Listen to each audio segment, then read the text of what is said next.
नमस्कार दोस्तों, Om Shanti tuition centre के इस प्लेटफॉर्म पे आपका हार्दिक स्वागत है। जय श्री श्याम। कैसे आप सब? उम्मीद करते हैं आप सब अच्छे होंगे, स्वस्थ होंगे, तंदुरुस्त होंगे और अपने आने वाले सब एग्जाम्स की तैयारी अच्छे तरीके से कर रहे होंगे। दोस्तों, जैसे कि आपको पता है कि हमारी हिस्ट्री क्लास चली हुई है और हिस्ट्री क्लास में जो है मैंने आप लोगों को जो है पुर्तगालियों के बारे में सारी की सारी बातें अच्छी तरीके से डिटेल में पढ़ा दी है। आज का जो टॉपिक हमारा रहेगा बेटा, वो रहेगा हिस्ट्री की जो क्लास रहेगी नंबर 4। और जो है इसके बाद हमारा जो टॉपिक रहेगा आज का वो रहेगा डच। क्या रहेगा? डच। अच्छा, ये है ना, यहाँ पर आज 2 क्लास मिलेंगे आपको, 4।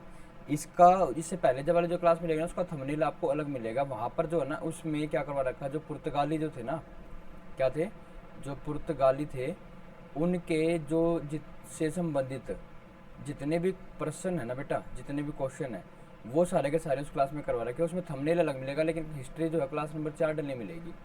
मैं इसका थंबनेल चेंज कर दूंगा, यहाँ पे इसमें जो है ना हिस्ट्री नंबर 5 डाल दूंगा। ठीक है, तो लेट्स बिगन करते हैं आज की क्लास को स्टार्ट। अपना प्यार देना, लाइक ज़रूर करें ज़्यादा से ज़्यादा, और वीडियो को ज़्यादा से ज़्यादा क्या करें, शेयर भी करें। ठीक है भाई, ये आपकी रिस्पॉन्सिबिलिटी है, बाकी मेरी मेहनत में आपको कोई कमी मिलेगी नहीं। ठीक है, चलो देखते हैं फिर आज की क्लास को। सबसे अगला जो टॉपिक हमारा है पुर्तगाली, हम पढ़ चुके हैं। जो पुर्तगाल है जो भारत के अंदर आए, कैसे कैसे उन्होंने अपना साम्राज्य स्थापित किया था, ये हमने पढ़ लिया था। इसके बाद भारत के अंदर कौन आए थे? डच आए थे। कौन आए थे? डच आए थे। तो डच के बारे में हमें पढ़ना है कि डच जो है कैसे कैसे भारत के अंदर आए और क्या क्या काम इन्होंने किए, कैसे कैसे इन्होंने साम्राज्य स्थापित किया, कब तक किया।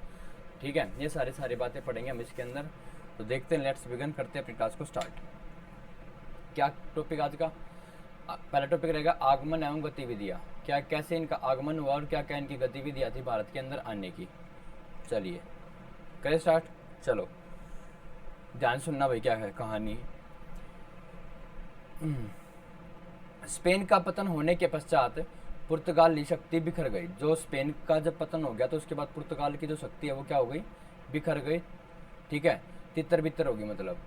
17वीं शताब्दी के मध्य तक डच ने उसका स्थान ग्रहण कर लिया। अब जो जहाँ पर जो पुर्तगाली शक्ति थी, ये वाली पुर्तगाली शक्ति बिखर गई, और बिखरने के बाद ये यहाँ पर कौन सी सदी चली थी? 16वीं। अब बात आई किसकी? 17वीं शताब्दी की।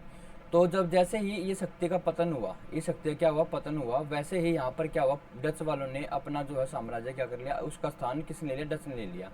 अब यहाँ पर पुर्तगालों के यहाँ पे कौन आ जाएगा? आप कहेंगे सर डच आ जाएंगे, डच। ठीक है, 16वीं शताब्दी से ही डच अपनी वाणिज्यिक और नौसैनिक शक्ति को बढ़ा रहे थे। मतलब जो इनके पास सेना की जो शक्ति है ना और व्यापार करने की जो नीति है वाणिज्यिक है, ठीक है, उसे क्या कर रहे थे? वो बढ़ा रहे थे। बात समझ में आई कि नहीं आई? एक मिनट रुकना भाई। ठीक है, क्या कर रहे थे? बढ़ा रहे थे। कहाँ है ये? अच्छा, वह पुर्तगाली क्या हो गया? अरे ऐसे कैसे हो रहा है?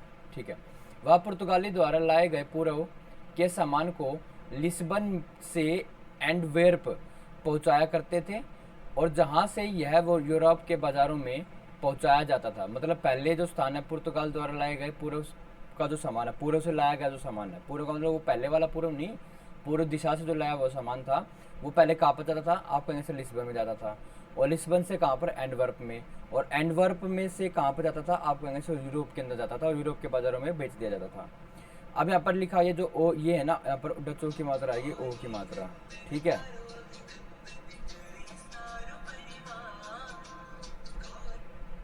आगे चलते हैं। फिर डचों ने व्यापारिक संगठन और तकनीकी तथा जहाजरानी में नवीन प्रयोग किया। 17वीं शताब्दी में उन्होंने फ्लुई तिस्प नाम का निर्माण किया। अब ये फ्लुई तिस्प क्या है? ये वर्ड भाई बहुत इंपॉर्टेंट, आप इसको ध्यान से समझना क्या है। फ्लुई तिस्प का निर्माण किया, जो अपने आप में एक अनोखा और अद्भुत जहाज था।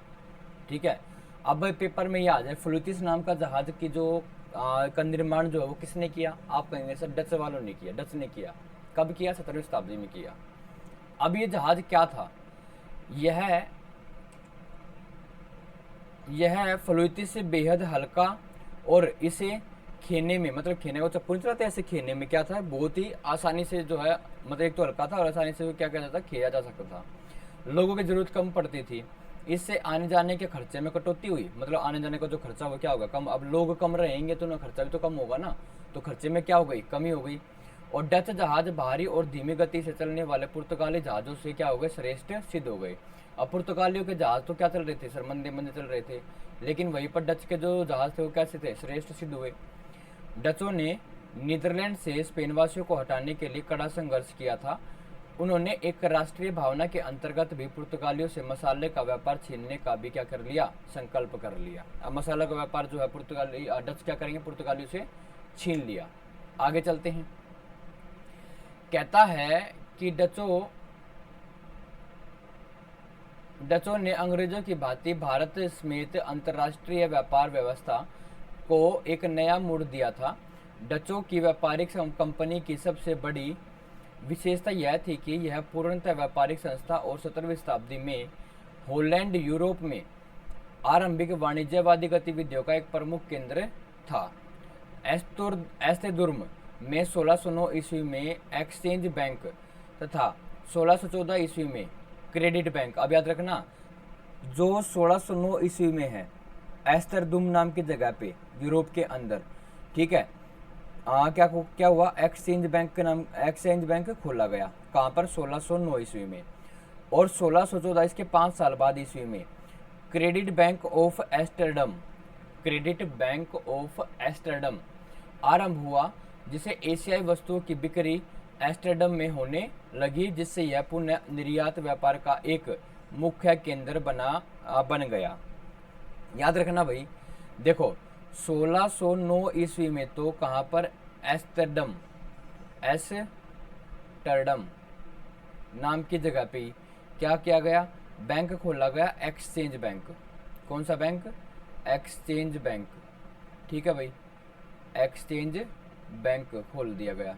अच्छा जी, और फिर वहीं पर जो है 1614 ईस्वी में, कहाँ पर, 1614 ईस्वी में, 1614 ईस्वी में जो है क्या किया गया, 1614 ईस्वी में एस्टरडम में ही कौन सा बैंक खोला गया, आप कहेंगे sir credit bank of Amsterdam. Credit bank of Amsterdam जो है 1614 ईस्वी में खोला गया डच के द्वारा, ठीक है। एशियाई वस्तुओं के व्यापार द्वारा अधिक मुनाफा कमाने की महत्वाकांक्षा ने डच को हिंद महासागरीय व एशियाई क्षेत्र की ओर क्या किया, प्रवृत्त किया, ठीक है भाई। आगे चलें। अब आगे नेक्स्ट टॉपिक हमारा डच ईस्ट इंडिया कंपनी की क्या हुई, स्थापना कैसे हुई, ये देखना हमें बारी बारी से, इसके बारे में हम पढ़ेंगे। चलो, यह एक वाणिज्यिक उद्यम था जिसने डच को पूर्व की यात्रा करने के लिए प्रवृत्त किया। कार्नेलिस द हाउटमैन पहला डच था जो 1596 में सुमात्रा और बांटाम पहुंचा। देखना यहाँ पर क्या वर्ड है ये। यहाँ से एक क्वेश्चन आपका एग्जाम के अंदर बनता है, बढ़िया लेवल का अगर पेपर पूछा जाता है। देखो यहाँ पर कहता है यह एक वाणिज्य उद्यम था जिसने डच को पूर्व की यात्रा करने के लिए, उत्तर दक्षिण पूर्व इस तरफ से आने के लिए, भारत की यात्रा के लिए परावर्त किया। कार्नेलिस द हाउटमैन, अब क्या नाम है ये, कार्नेलिस द हाउटमैन पहला डच था। क्या था ये सर पहला डच था जो 1596 ईस्वी में सुमात्रा और बांटम क्या होगा, पहुंचा। अब पहले डच का नाम बताइए जो 1596 ईस्वी में सुमात्रा और बांटम पहुंचा, तो आप कहेंगे सर वो है कार्नेलिस द हाउटमैन। अब इसने क्या किया, इसने डच को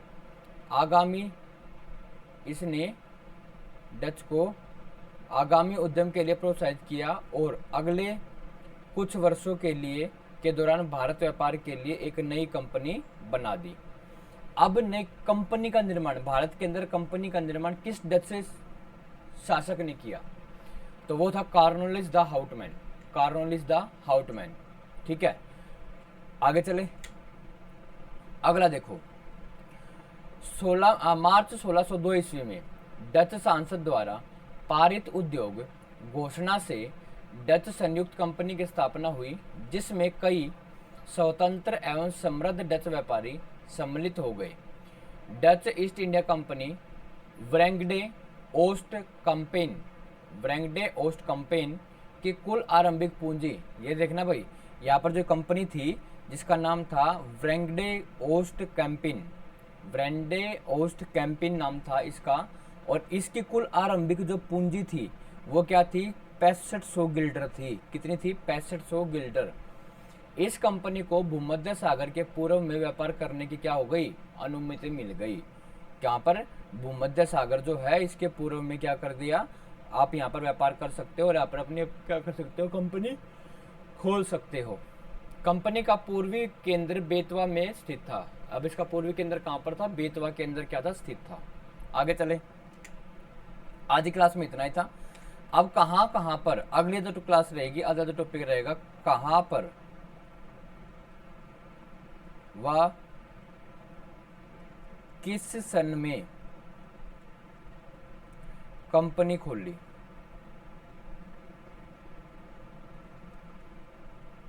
किसने? सर डच ने। कहाँ पर खोली? भारत के अंदर। अगला टॉपिक रहेगा हमारा ये वाला। ठीक है, अगर आज की क्लास आपको अच्छी लगी तो वीडियो क्या करेंगे सर? लाइक कर देंगे हम। फिर क्या कर देंगे सर? शेयर भी कर देंगे सर, कोई दिक्कत नहीं है। और लास्ट में एक काम बचता है, चैनल को हम सर सब्सक्राइब भी करवा देंगे। ठीक है भाई, अगर वीडियो अच्छी लगी तो। ठीक है, तो आज क्लास में पढ़ेंगे इतना ही।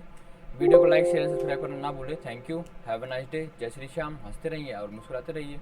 ठीक है भाई, और अपनी पढ़ाई जो है कंटिन्यू रखें सारे के सारे बच्चे। Thank you, have a nice day. जय श्री श्याम।